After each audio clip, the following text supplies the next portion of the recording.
Hey everyone, my name is Rachel and today we are going to be looking at this monstrosity again. It is The Lie, Evolution by Ken Ham. If you've not seen the rest of this little series before, we are reviewing this ridiculous book by the legend that is Ken Ham, where he tries to debunk evolution and try and talk about how creation and Genesis and this idea that God made everything, that should somehow inform every decision we make in life ever. This book is full of ridiculous and very, very offensive stuff, which is why we have been reading it together, having a bit of a giggle, criticising it, debunking it in places, and just basically seeing what it has to say on life. Today, the chapter we are going to read is called Genesis Does Matter. Chapter 6, so we are getting through this book slowly, and I have to say, this is probably the most repetitive chapter in the book so far, which is saying something. Seriously, it's like 20 pages long, and he could have easily put it in like a page and a half max, if you wanted, but it's Ken Ham, so obviously he didn't. So he opens with these questions that he kind of uses as an outline for the rest of the chapter. He wants Christians to think carefully how you would answer these in detail. Why do we believe in marriage? Why do we promote the wearing of clothes? Why are there rules, right and wrong? Why are we sinners? What does that mean? Why is there death and suffering in the world? Why is there to be a new heaven and a new earth? He argues that, in fact, God expects his children to be ready to give answers, to give reasons for what they believe. And I have to ask, are you sure about that, Ken? I mean, did you ask God? Were you there? That is never going to get old. There's a sign here that says, Christianity as distinct from atheism is not a blind faith, but an objective one. Our object is Jesus Christ. I've said this before and I'll say it again, but that is not what objective means, Ken. It doesn't mean that you have an object, which is Jesus. It basically means without bias. You can have objective evidence, but that doesn't mean it's all based around Jesus. That's literally the opposite of what objective means. Plus, I'm pretty sure a lot of the time Christianity does rely on blind faith, and atheism literally does not. That is like the opposite of what atheism is about. Atheism is about logic and reason, and having evidence to back up your claims. Atheism rejects a belief in God because there isn't enough objective proof to claim there is a God. One line that I found quite interesting was this bit that says, if reasons for the validity of the Christian's faith are not forthcoming, his witness is weakened and open to ridicule. Is this Ken giving us permission to ridicule him? And then Ken goes on to tell one of his stories, his little anecdotes again. And in this one, he gives an excerpt from a letter to the editor of an Arizona newspaper, apparently. It reads, when I was a youngster, we all believed that men had one less rib than women because God created Eve with one of Adam's ribs. When the story was written 5 to 10,000 years later after Noah and the world flood, how many people could read, much less write? I find it really interesting that Ken would include this, stating the story was written 5 to 10,000 years after Noah and the flood, when Ken himself, in this very book, talks about and argues for the fact that the earth is only 6,000 years old. And the letter ends with, when I was growing up in a deeply religious family, I was told not to question the Bible and other religious writings. I got no answer then, and 70 years later, I'm still waiting for a reasonable explanation. That sounds very familiar, actually. I know a lot of people who were just told not to question whatever religion their parents believe. And I do think that is a real problem. In true Ken Ham style, he follows up this little letter by saying, I personally spoke to the writer of this letter, because of course you did, Ken. You've done everything, haven't you? And then, I just want to talk about this little line because it sounds exactly like something Donald Trump would say. Omission caused him to reject evangelical Christianity. How sad! It's just that how sad bit. It sounds like the end of a Trump tweet. Next, he goes on to talk about marriage and says, when Jesus was asked questions concerning divorce in Matthew 19, he immediately referred to the origin and thus the foundation of marriage. He said, blah, blah, blah, blah, blah. And from where did Jesus quote? Genesis. Now, I find this very, very interesting. And what's interesting is not actually in what Ken's saying here. It's in going back to the original bit from the Bible. If Jesus is supposedly the son of God and also, God himself, right? And surely he was there when he created the world, and surely he was there when he created Eve and created marriage, right? So why would Jesus need to quote Genesis at all? Why not just talk about it from his perspective and say, oh, well, when I made the world, or when I made Eve, I had this in mind, and I thought blah, blah, blah, blah, blah. Just seems a bit silly to me that he didn't. Blah, blah, blah. Jesus was saying, don't you understand there is a historical basis for marriage? If we did not have this historical basis, we would not have marriage. So basically, Ken is saying that everything we know about marriage today stems from this historical basis in Genesis, right? And that every decision we make about marriage today, we should take into account that historical basis, and that should influence it, right? Do you know what else has an historical basis? Slavery. That still doesn't make rules about slavery relevant today, does it? Still doesn't mean we should be encouraging slavery today. It's okay to say that, you know, the history of marriage is this and this and this, and we can learn from it in this way and this way. But just because something was done a certain way in the past, or just because something has its origins in one place or another, it doesn't mean we should carry on living that way forever or living by those rules. That doesn't necessarily mean it has a relevance in today's society. And Ken doesn't seem to realise that. Never mind the fact that we have no proof that any of this stuff in Genesis actually happened, you know? He goes on and says, now, if we go back to Genesis, we read how God took dust and made man. This I have a big issue with, because one of the big arguments against evolution is oh, well, how can you make something out of nothing? If you understand evolution, you can see how, I guess you could say, non-living matter becomes living matter. There's a process there and we understand it. We have a very good idea of how life forms evolve from one to another and so on. But genuinely, how the hell do you explain dust becoming a fully grown human being? I know you say God did it, but how did God do it? Why did God do it? Why did God need dust in the first place to make a person? Did he need dust for all the animals? Did he use different kinds of dust for all the animals? One of those things that doesn't make sense to me. From the man's side, he made a woman. Adam's first recorded words were, "This is now bone of my bones and flesh of my flesh. They were one flesh. When a man and woman marry, they become one. This is the historical basis." But that's the thing, isn't it? Today, women don't grow from a man's bone. Well, women don't literally grow from a man's rib, I should say. Sorry. That's not what marriage is anymore. It changes, right? Marriage is now a woman grows from an embryo, and a man grows from an embryo, or two women grow from an embryo, or two men grow from an embryo. And they meet, and they fall in love, and they decide they are going to marry in a legal or religious ceremony, for whatever reason. Most of the time, for love. At least I hope that's the case most of the time. What I'm saying is, marriage is no longer a woman being grown from a man's rib. Marriage changes. According to Ken, a woman being grown from a man's rib, and then being one flesh, apparently that is what marriage once was. But people don't do that anymore, so all this is saying to me is that Genesis' interpretation of the Bible isn't relevant anymore. We know it is to be a heterosexual relationship. Why? Because as stated before, God made Adam and Eve, a man and woman, not a man and man. That is why... This is one of the most horrific lines I've read in this book so far. That is why we know that homosexual behaviour and desire is an evil, perverse, and unnatural deviation. Ken Ham, you're a that's what you are. Sorry, but just because, only one example was given in a story, it doesn't mean all other examples are wrong. We've already spoken about how marriage has changed slightly since this story in Genesis. So how is there suddenly a big jump to two men or two women being married being evil, perverse, and unnatural? That's a big jump for no reason, and it sucks. It's a horrible thing to say, Ken. And then he has the audacity to go on and say, please note that although as Christians we condemn the sin of homosexuality, we are to be grace-oriented towards the homosexual.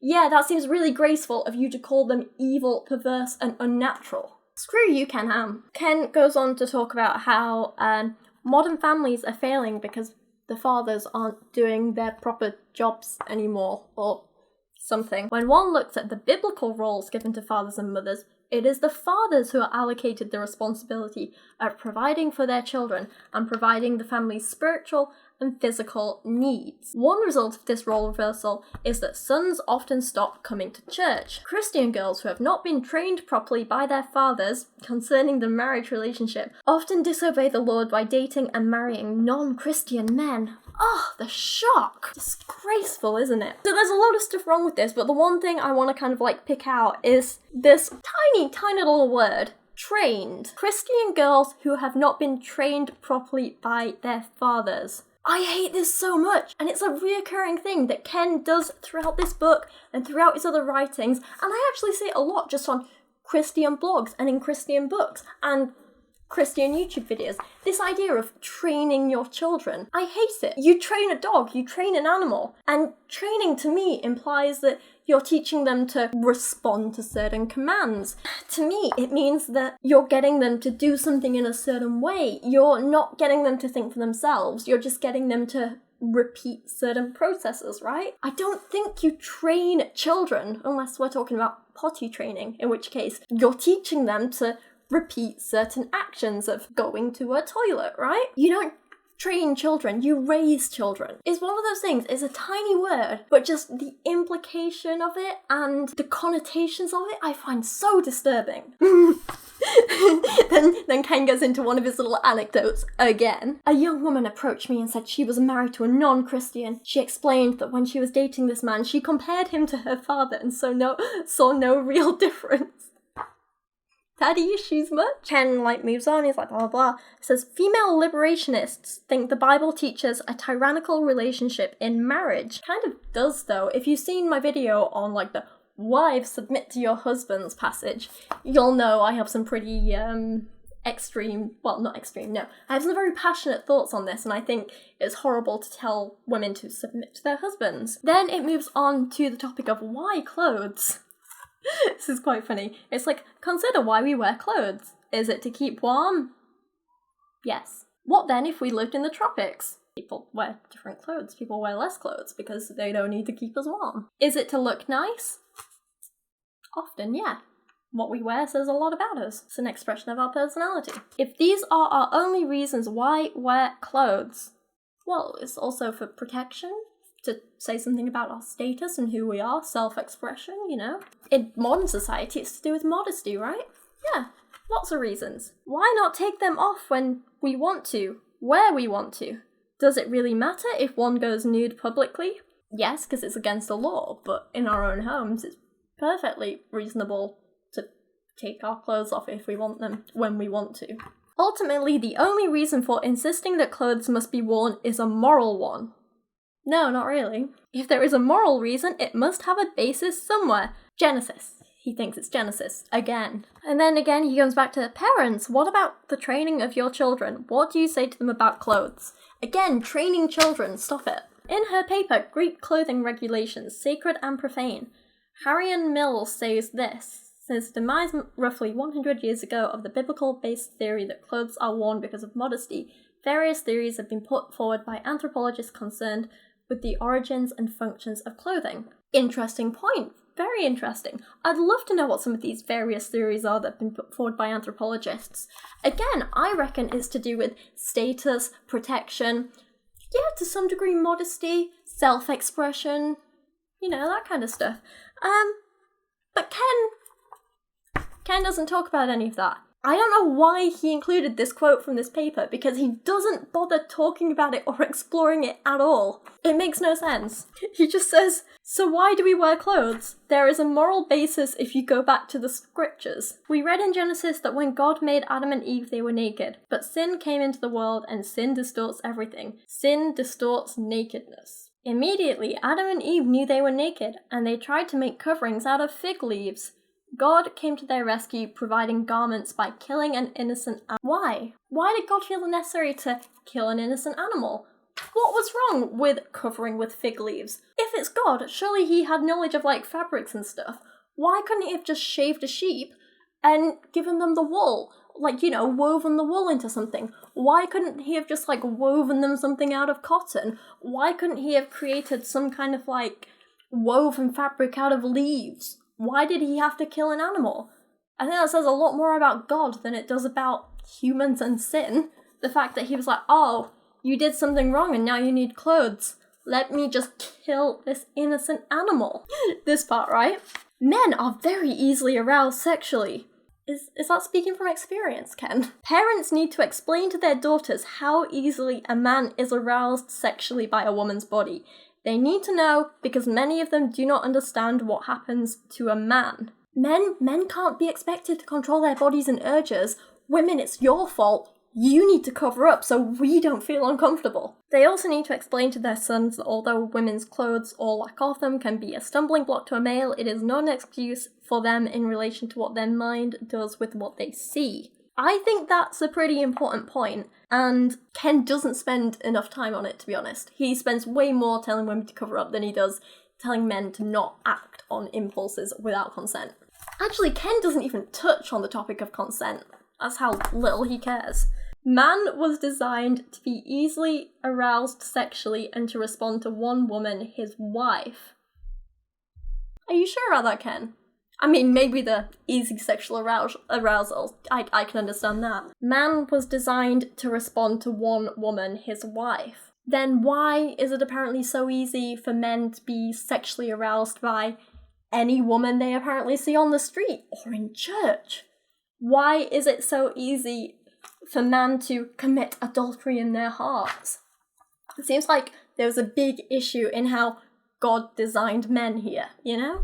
Then he goes on to talk about law and morality and says, what do you tell your children about laws? Perhaps you tell them some things are right and some are wrong, but do you ever explain to them the origin of right and wrong? I actually think this is a really excellent point.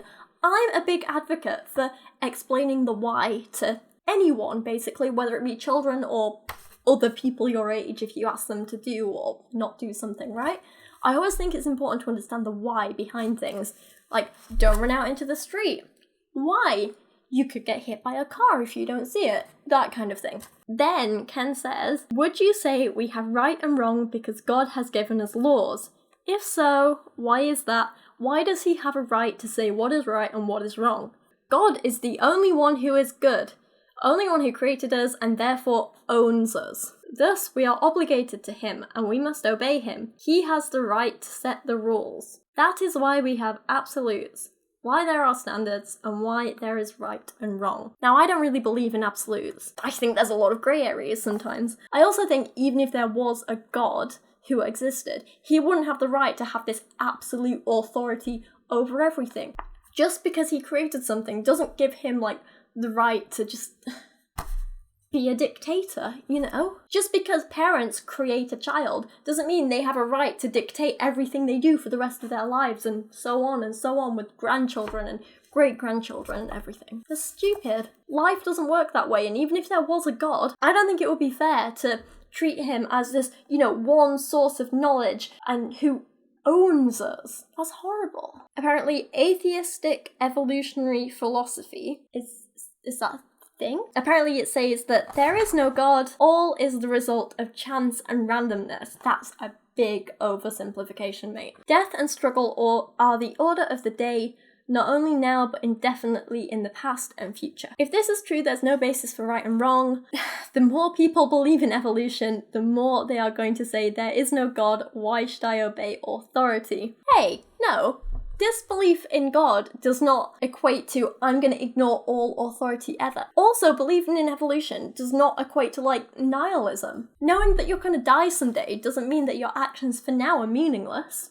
What's funny is then it talks about, like, sin and stuff, and it's like, the creator had not forgotten his commitment to and love of his creation. That's us. For he set the payment and paid the price himself. Now, it's kind of easy to pay a price when you've set the payment, isn't it? And then say, oh, well, I paid this off for you, so now you owe me for life. And your children owe me for life.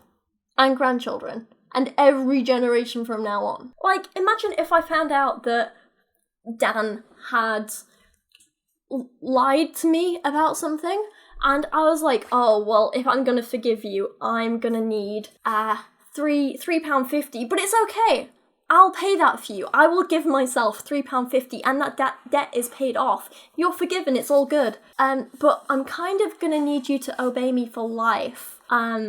Worship me, do whatever I say. From now on, what I say is right and wrong. is right and wrong, there's no questioning. And if Dan ever did try to question me, I'd be like, mate, I paid for your sin! And you're just going to disobey me. What I'm saying is, if God existed, there's clearly some kind of weird abusive relationship between him and people. This bit I found quite interesting. It says, those who trust in the Lord and are indwelt by his Holy Spirit will show the fruit of the Spirit. Love, peace, long-suffering, gentleness, goodness, faith, meekness, temperance. Those who are not indwelt by the Spirit of God and who reject the God of creation will reflect the fruit of this rejection. Adultery, fornication, uncleanness, lasciviousness, idolatry, idolatry, I can't say that word, witchcraft, hatred, variance, emulations, wrath, strife, seditions, heresies, envyings, murder, drunkenness, revellings, and such like. The Bible states clearly that corrupt roots bring forth evil fruit. Pornography, abortion, homosexuality, lawlessness, euthanasia, infanticide, loose morals, unfaithfulness in marriage, and other such things. I can't even joke about this. Ken Ham is literally equating watching pornography to killing a child. Let's just let that sink in for a minute. I also find it interesting that, he basically equates, atheism and understanding evolution to, unfaithfulness in marriage and stuff, because a Christian would never be unfaithful in their marriage, would they? I do want to skip forward a bit now because this is getting quite long, but we are nearly at the end of the chapter.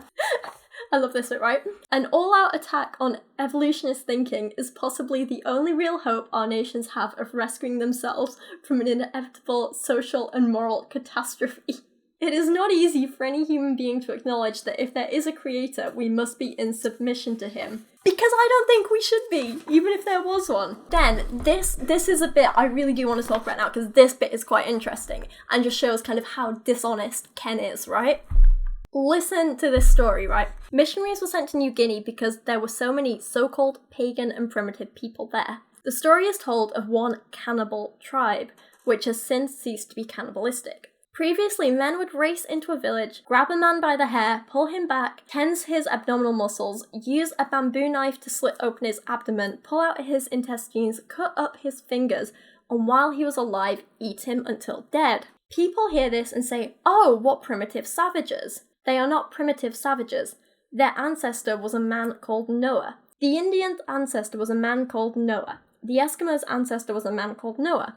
Our ancestor was a man called Noah. Noah had the knowledge of God and could build ships. His ancestors could make musical instruments and they practiced agriculture.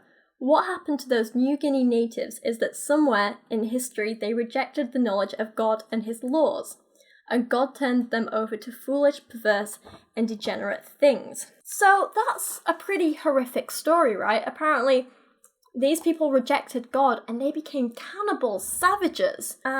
Later, I think the whole point of this story is to say that, then they were saved by God and they found God and they stopped being savages, right? But what I noticed is there's actually a little footnote here, a little number 2. I was like, oh, interesting. Maybe this is a reference in the back of the book. Maybe I can find the published, peer-reviewed article in a well-respected journal to find out more about this story. So I turned to the back of the book. And here, in endnotes, this is literally only the 3rd note or reference in the entire book so far, and we are 90 pages in, that says, although most anthropologists would deny there were or are cannibals in New Guinea, this story was related by missionaries who had spent most of their time in that country. There are a number of books published documenting stories of cannibalism in New Guinea. Most anthropologists would deny there were or are cannibals in New Guinea. This story is entirely hearsay. There's no evidence to back it up. There's no proof there was ever a savage cannibal tribe in New Guinea. And yet Ken decided to use it to try and prove his point. If that doesn't tell us so much about Ken Ham and his standards and how accurate and well researched this book is, then And the last little bit I want to mention is this one really interesting couple of little sentences in the last paragraph here that says, "The same degeneracy can be seen in so-called civilized nations that cut people up alive all year long. 1.5 million of them in the United States each year. And it's legalized. That is what abortion is. Cutting up people alive and sucking out bits and pieces." So Ken is saying that cutting people up alive and taking out bits and pieces is savage. It's primitive. It's immoral. We shouldn't do it. So what about if someone has cancer and they need surgery to cut certain bits of the cells out? What if someone has to have a limb amputated? They're being cut up while alive and having bits and pieces taken out. Primitive, isn't it? It's disgusting. Savage. Ken really doesn't consider what his words mean. He's just trying to make it sound as shocking and as horrible as possible so people will be anti-abortion. And honestly, what I've taken away from this chapter is that Ken has even less legitimacy than I even realised. His book is even less well researched than I thought it was. His book here is absolute trash. And that's pretty much all I have to say on it. Anyway, let me know your thoughts on this and on sin and Genesis and how awful evolution is and how awful modern medicine and surgery is and how it makes us all primitive savages. Let me know your thoughts on all of that down in the comments. Hopefully you enjoyed this, but for now, thank you so much for watching. I really do appreciate you. I'll see you again soon.